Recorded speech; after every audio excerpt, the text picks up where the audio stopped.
सज्जन को क्या तकलीफ है भाई? क्या तकलीफ है इनको? तकलीफ ही तकलीफ है। काले दुआरे मोरे अगुआ जी आइले, बानी बेरोजगार जानी मुंह भी झुकाइले। कहले कि लइका मोहे चाही सरकारी, काहे कि लइक बीए में पढ़तारी। कुछ न रुचे कोई न पूछे, राती में खटिया लोटी न छोचे, मन करे मर जाए खाके जहरिया। इस सज्जन को क्या तकलीफ है भाई? क्या तकलीफ है इनको? अरे इनका ब्याह नहीं हो रहा है। मिले नौकरिया न मिले में हरिया, पढ़ लिख खाली बजावता निथरिया।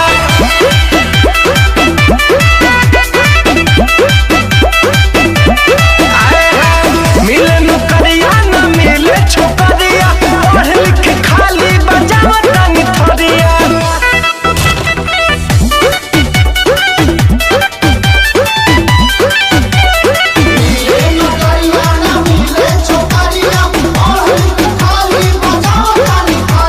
सब लोग तोहरी है नारा लगाए, बेटी बचाए दहेज हटाए। बेटा पर कोई ध्यान नहीं देता, सबके नौकरी है दामाद खो जाए। बाबा को जागी हाल कहिया बरदी लागी, मुड़ी पटक लेनी चारों हो धाम पे, जुस ले ले अगुआ शादी के नाम पे। रोत रोत हम भर देनी दरिया। इस सज्जन को क्या तकलीफ है भाई? क्या तकलीफ है इनको? हमारे साथ फ्रॉड हुआ है। मिले नौकरिया न मिले में हरिया, पढ़ लिख खाली बजावता निथरिया।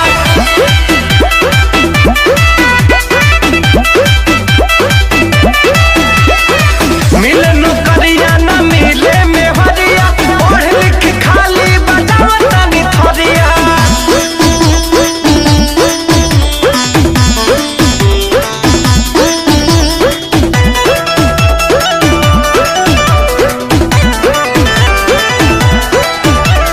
बाटे सरकार से है गुहार जी, दीही हमनियों के रोटी रोजगार जी।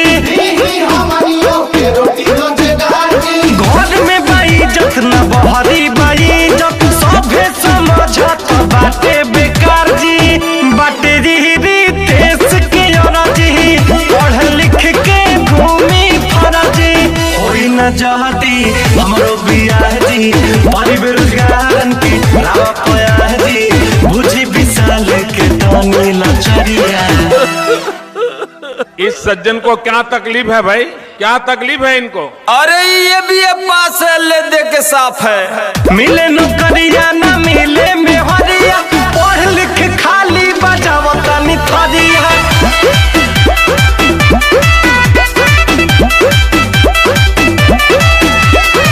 मिले नौकरिया न मिले में हरिया, पढ़ लिख खाली बजावता निथरिया।